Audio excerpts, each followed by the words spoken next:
Hello and welcome to Positive Talk. We're still continuing with our celebrations where we are saying March is Women's Month. Yes, we have had International Women's Day commemorations, but throughout the month of March we are saying mwedzi uno chete uyu ngatimbo-celebrate zvese zvinoitwa nemadzimai, zvese zvavanoita mucommunity medu, zvavanoita munyika medu, zvavanoita pasi rino rese. And today we are celebrating young mothers who are living with HIV. What we want is to see a healthy nation. Yes, HIV is not the end of the world. I might be HIV positive, but I have to lead my life healthy. So on the program, we have an HIV positive young mother who's going to share with us her journey. We're also going to be joined by Evelyn Mtwetwa. Evelyn is a child adolescent nurse, mentor. She's with Africa Aid Zandiri. She's also in charge or responsible for working with young mothers who are living with HIV. So I want to start off naMartha kuti utitaurire kuti uzoinzi amai vechidiki vari kurarama neutachiwana vane mwana wavo, titsanangurire rwendo rwako kubvira pawakatanga kuziva kuti ndine utachiwana hweHIV, zvakafamba sei, pandiri kuassume kuti kana wanga uri negative wazowana murume akazoti ndokuroora, pakamboita machallenges here, mhuri dzakazvitora sei, all that? Okay, ndakazivawo kuti ndiri HIV positive in 2009.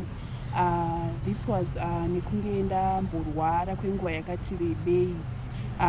Like mukukura kwangu ndiri munhu uya aikura achingorwara, and then like kuma grade 7 zvanga zvakuti wedzerei because I had ndandine cough yakanyanya yekuti like ndaigona kupedza like a coffee mixture ndichitengerwa futi rimwe zvisingachinji. But then in like ndakazonotestwa in 2009 ndakatanga kubatwa TB, and then like manesi anga aripo, and then zvikanzi we want you to go for an HIV test. Zvinhu zvakambonditi metsei kuti ndiende because I knew kuti hapana chinhu chandamboita zvekuti ndinganzi I'm HIV positive. Ungone makore manganapa? Ndandine 19. So ndobva vati toda kuti utestwe, pane like muroora wangu anga andiperekedzawo, ndobva ndawanikwa ndichitestwa for HIV that day. Zvinhu zvanga zvisiri nyore kwandiri kuti ndizvigamuchire nokuti ini pache zvangu ndiri munhu uyoyo ainge ndaita kunge ndiri kuzvisema. So ungafunga kuti iwo uriwo ukatanga kuzvisema, what of the next person anenge ari kwauri? So like yakava a challenge also kuti ndakatomboti vanhu vekumba ndoda kuti munge musingavaudzi, and then ndobva zvazonzi no, vanhu vekumba uchange uchizonwa mapiritsi, they have to know kuti chii chiri kuitika kwauri. Saka zvadaro vanhu vekumba vakange vachiudzwa, but ndakafesawo madifficulties ekuti izvona like ndainge ndichifesa stigma yakawanda kuti I had my own plate and zvimwe zvinhu ndasingabvumidzwe kubara. Waigara nanako? Ndaigara nemuroora wangu. So I later discovered kuti zvinhu izvi zvavaiita, it was because they had lack of knowledge. They did vanga vaudzwa nandiwo wanga wavaudza here kana kuti muroora ndiye wanga waenda naye pawakaenda unotestwa? I had to go nasister yemuroora wangu. So mukoma wacho ndiye akataurira munun'una wake kuti ndo zvako and my brother. So the muroora ndiye zvakamuti netsewo kuti azvigamuchirewo semunhu anga asina ruzivo rwakati nyanyei about HIV. So ndakafesa stigma yakati wandei. And then I had also my suicidal thoughts kuti maybe because I didn't have anyone to talk to. So later on ndobva ndazo muri kungofamba ndakatomboda kuti nditize pamba, ndaona kuti maybe that's the only way yekuti maybe zvinenge zviri nani ndikabva panapa kana ndikaenda kunogara kuhome.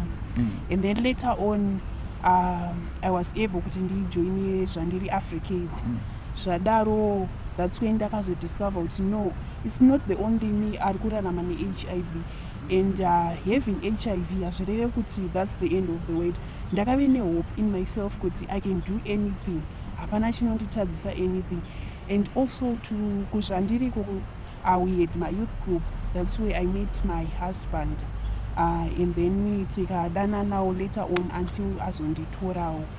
Zvadaro I was pregnant and ndikabva ndanonyoresa in order for me kuti vange vachiita kuti mwana anga asingabatiri chirwere cheutachiona.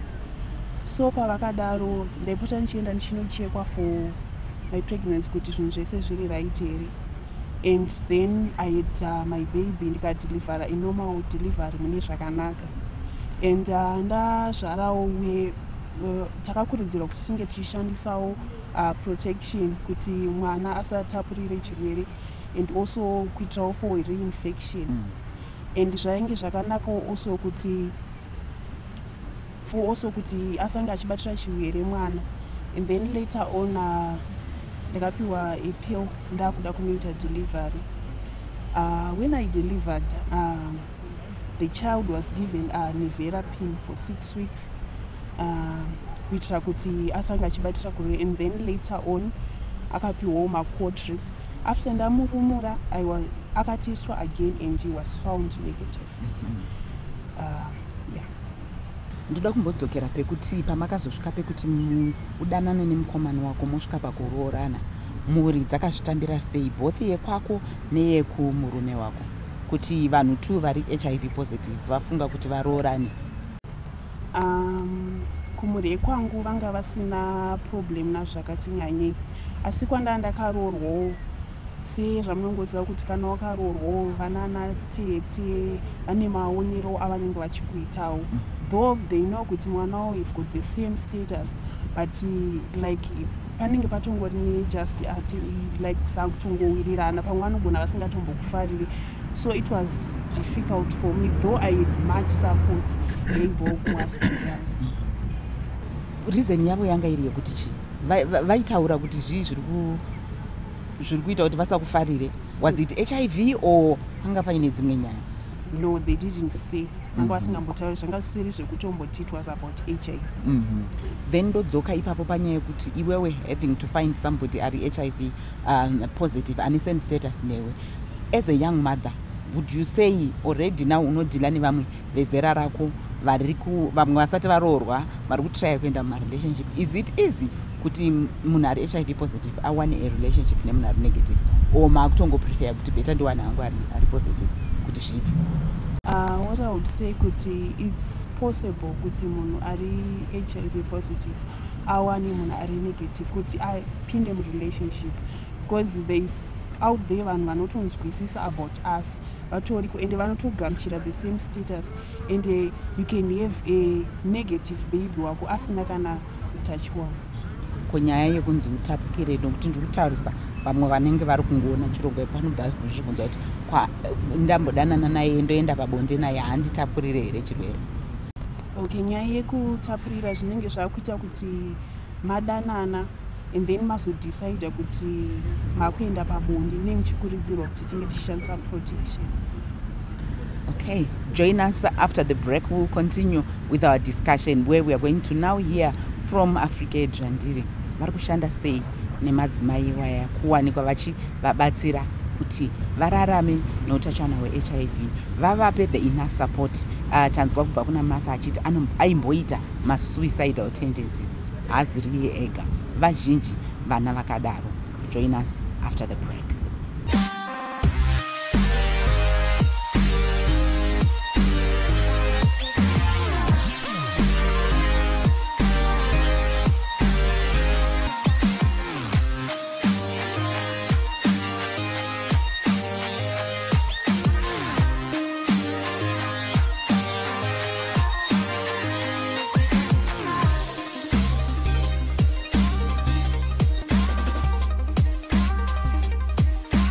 Welcome back. We continue with our discussion where today we are looking at young mothers who are living with HIV, as we are continuing with our theme for March where we are talking about pressing for progress.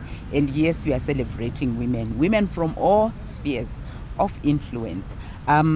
Martha, ndisati ndaenda kuna Evelyn, ndoda kumbonzwa kubva kwauri wewe kuti wakazoziva status yako wakura. Wakazomboedza kuti find out kuti wai wakanga usina kuudzwa zvaireva kuti vabereki vanga vasingazivi here. Chii chakaitika pauri ipapo pekuzoti unoziva status yako wamunhu mukuru kudaro? Like zvandakazodiscover hangu maybe nemakuriro andakaita kuti semunhu akakura achirwara, and then like baba wangu panguva iyoyo munhu uye ungoti maybe angasina time yakanyanya yekuti mwana ari kurwara, what then can I do more, since ari kungoramba achingorwara. I've tried kumutengera macoffee mixer but hapana chiri kuchinja. Vanga vasinawo that time iyoyo. So vakatongozosvika pakufa pasina aita mama wangu watoshaya apa. Mama vanga vatoshaya kudhara when I was young. And then later on, that's when like muroora wangu akazoti tete, I think zvinofanira kumboendawo nemi kuclinic mombonotariswa because I think munhu wakangoonawo necondition yangu ndanga ndiri akangoitawo chidowo chake and then achifambawo neni achienda neni kuclinic. Okay. So now vanhu vangade kuziva kuti wataura kuti iwo wakazoroorwa saka wakagara sei iye zvino uchiri nemurume wako here vana zvakamira sei? Okay, unfortunately my husband akazoita passed away in April 2016 ndopa akazoshaya, and then also ndakafesawo madifficulties semunhu anga agara asinganyatsowirirana natete and I had to move after zvinhu zvese zvaitwa manyaradzo and everything. Saka une mwana 1 une vana vakava? Ndine mwana 1 for now. Okay. Yes. All right. Evelyn, ndakuda kuchiuya kwauri. How do you work with young mothers who are living with HIV? Here we know there are others who are watching the program who might even be contemplating or are going through the same situation that Martha has gone through, but might not be in touch or in contact with the services that you offer. As AfriCAID, we are in a total of 51 districts in Zimbabwe. And in all those districts, we have support groups that are there for the age group 5 to 24. Though, of course, we deal with even those that are below 5. But in terms of support groups, we can't have 5-year-olds coming for the support groups. So in all those districts we are, in the clinics we are working in, they have the support groups. But however, for the special group of the young mothers, in Mazoe, Goromonzi, and Mount Darwin, we actually have centers that are offering support groups that are now specific to the young women. So it's a matter of bringing these young women together. They sit together, they talk. It might be talking about the issues they're having with the in-laws. It might be discussing the challenges they're having as mothers. You know, there are things that we think are easy to say, how do you birth a baby? But it really takes for you to have somebody show you how to do it. So in these support groups, that's what they meet. They have different topics that are offered by different people. Some are offered by the health workers at the facilities, some by any guests, presenters that they would have requested. It's just a safe space where they meet. Ndoda kudzoka kwauri support group ayo ukaona akubatsira sei iwewe semunhu sekutaurwa kuitwa naIevelyn? Support group andibatsira zvakanyanya. Ndakutoona kuti like as you will be interacting nemamwe madzimai unotokwanisawo like muchishare mastories enyu unokwanisa kubatsirana zvekuti umwe munhu anenge auya kana kuti ane burden, as you bring it out unotoona kuti munhu ave relieved atove nesolution kuti ahore saka maybe ndikanodai so zvinotonondibatsira mune ramangwana rangu. Evelyn, what would you say are the major challenges anosanganikwa nema-young mothers who are living with HIV? The first challenge is, remember, they are young mothers. Most of them below 24, that's the age group we are dealing with. On top of being young, they're an adolescent that is going through all the psychological changes, the emotional issues, the tantrums, the mood swings. And HIV is there, which on its own is a challenge, let alone when you then add the pregnancy. So we are saying age alone does not make you when you are between this age group, even if you have a baby, you still remain a young person. It doesn't mean that now that you have a baby, you have all of a sudden grown up and you are 35. All these in-law drama that we have, they are equally having it. Let alone sometimes, you know, these boyfriends equally has somebody else that's coming in to say, you took my boyfriend. So the issues are so huge. That's why we say, instead of trying to deal with them one-on-one, it might be easy to bring them together. Some that are suicidal will realize, no, what I think is so gross, somebody's even worse than me, but they are able to go through it. So it gives them hope to realize they're not alone. How about the issue of even them having relationships with the opposite sex? How easy is it? I'm looking at issues of stigma. I'm looking at even the way society just views or looks at somebody who's living with HIV. Yeah, That's a great one, because believe me, we can't be prescribing to them to say because you're living with HIV, you also have to find a partner that's living with HIV. You know, these love issues. But what we tell them, what we encourage them, is once you find yourself in a relationship, somewhere along the line, have the guts, have the courage to disclose your status to the other person, because once this person then discovers the status by accident, we then have a challenge. Yes. There's actually a book that we use that was written by some adolescents, The Red Ribbon and Roses, where they talk of their experiences in relationship. Some disclosed early and they lost the relationship. Some way they had to wait a bit and disclose later, and it worked out, but it's not a one size fits all. So what we simply do is we encourage them to say, why is it necessary to disclose? If they first understand the reason why they have to, and know the process, and it's not to everyone that we say they should disclose, it's to those people that they realize have got something to do with the care, the support. Even now, ndo panoita dambudziko, pandinoona dambudziko ipapo, ndamboudza mukomana wangu wokutanga kuti enda paenda toperera murudo ndiri HIV positive ondiramba. Next ndoenda pane mumwe ndiri HIV positive ondiramba. Next time make a decision ukuthi apeta ndisatongotaura hangu because amati break acha asikupera vodhila sei vana vadiki kapa vozvigadzirisa sei izvozvo. Ndosaka tichishika pakuti what we need to do is to empower this young woman so that she understands kuti by disclosing these are the possible outcomes of this relationship, but also it does not then show to say you're a bad person, because remember they were born with HIV.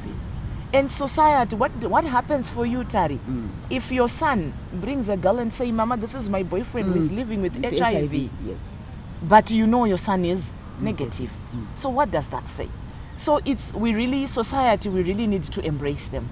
To be able to say, if they understood each other, if disclosure has taken place, let's take them in.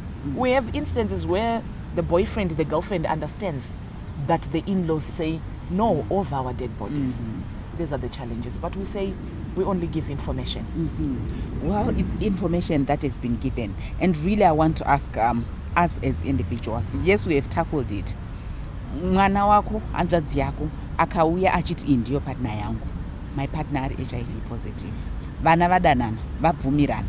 And from what we heard, last week you remember we had Tentai West was talking about viral load undetectable. Very healthy. And today we are hearing that it's one of the challenges that young girls, young boys face on a day-to-day basis. Join us after the break.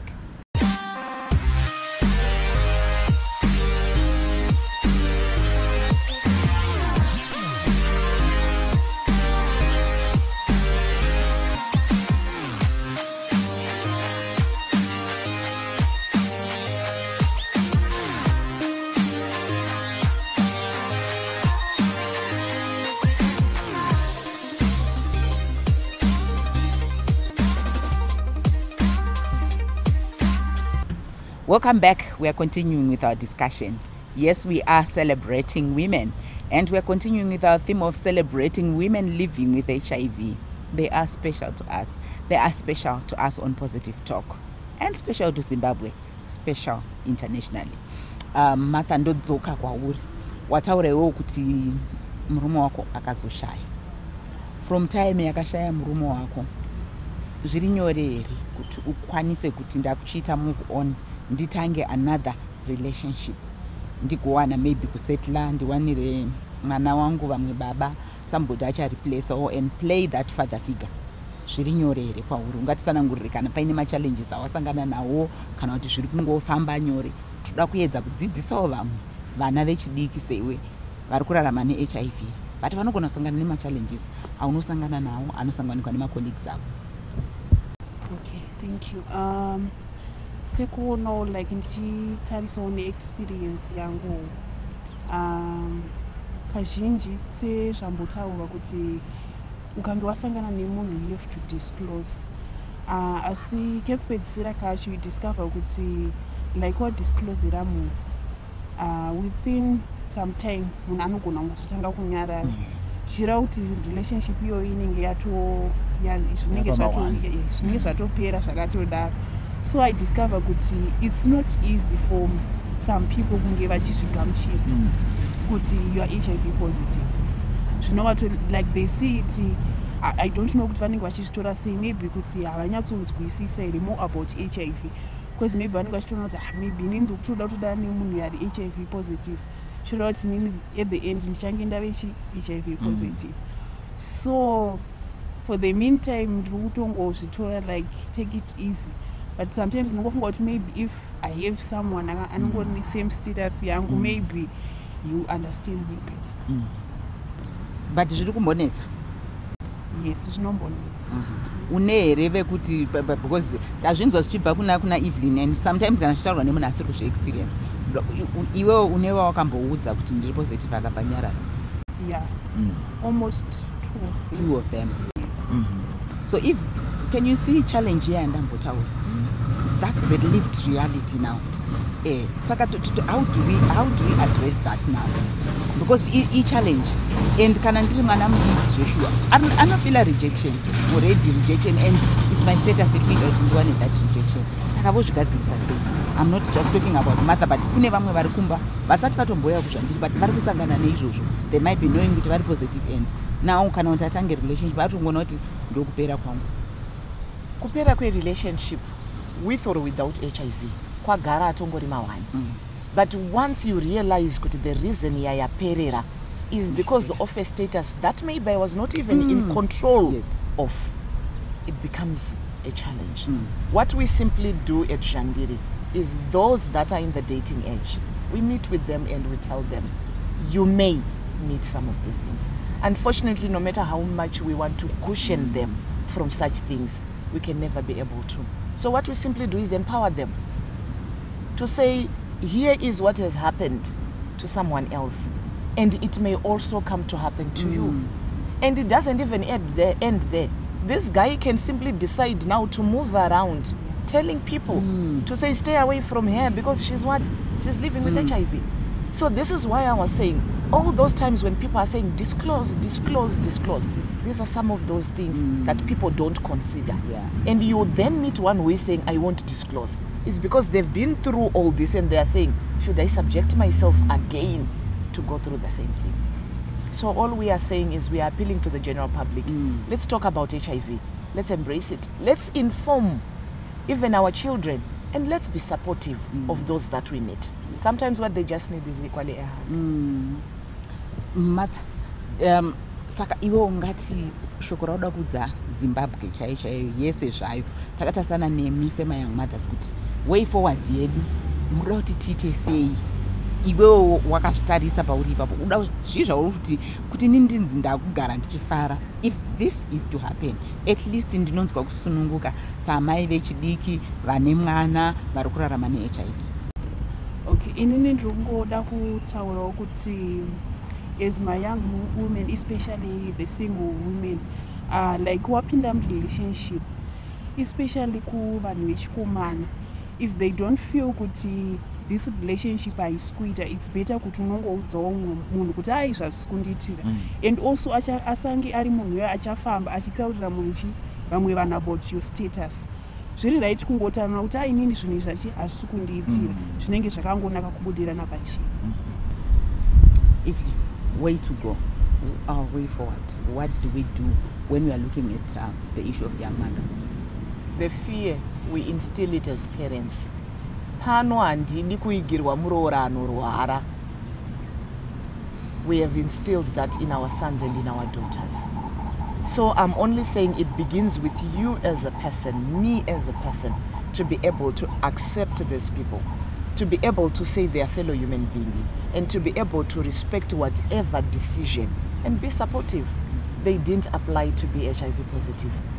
They didn't plan to be HIV positive. And remember, maybe even my child, the one I'm thinking is negative, maybe my heart could actually be positive. And how would I feel when my child is rejected just because of their status? How would you respond to those who then say, it's easier said than done, when reality hits you? Even you yourself, you react differently than what you are saying, because we are looking at reality now. It's reality that we are looking at. And all I'm saying is, That's why I'm saying it starts with you as a person. If you start to tell the inner you to accept HIV, half of the time we accept HIV on screen, but when it comes to behind closed doors, we don't accept it. So I'm saying start by training the inner you. Find information about HIV. Read extensively. Understand, ask those nurses, what does it mean to have a viral, somebody who has got a low viral load suppressed? What does it mean? So that at the end of the day, if you convince yourself that this is my fellow person, the same like somebody who has cancer, the same like somebody that has arthritis, that has got diabetes, it makes it easier for you then to react better when the reality then hits you. Well, that's all we had for you this week, where we are still continuing celebrating women living with HIV. And at the same time, every other woman who's excelling in whatever you are doing, whether murukutengesa kumsika kumbare, murukutengesa kupi, murukukwanisa kuendesa vana kuchikoro, every woman. March is our month, and on Positive Talk we are saying we are celebrating you. We continue celebrating our women. It was a pleasure, Mother and Evelyn, to have you on Positive Talk. Thank you so much for gracing us. Thank you so much, Ty. Until next week, let's press for progress.